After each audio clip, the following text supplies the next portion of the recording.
Hello guys, I am Jasmeet and welcome to Blogging Unplugged Clips. On this channel, you will find bite-sized videos from our main channel, Blogging Unplugged. If you are not into those hour-long videos, then this channel is for you. And if you find the content helpful, then make sure to like, subscribe, and turn on the post notification bell.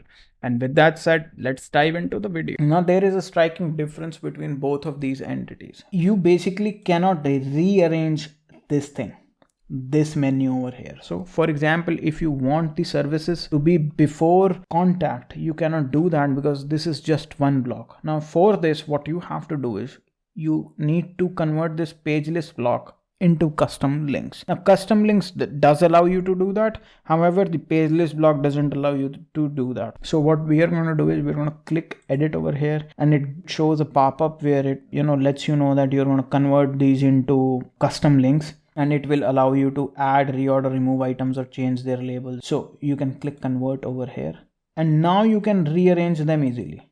And now it's right here, and you can rename these as well. Services 1, let's just add the name as services 1.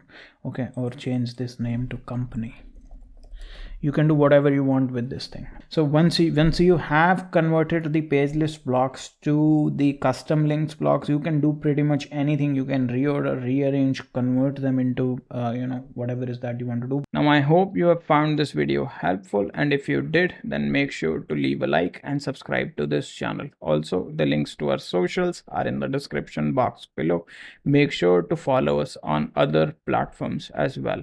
And with that said, I will see you in the next video.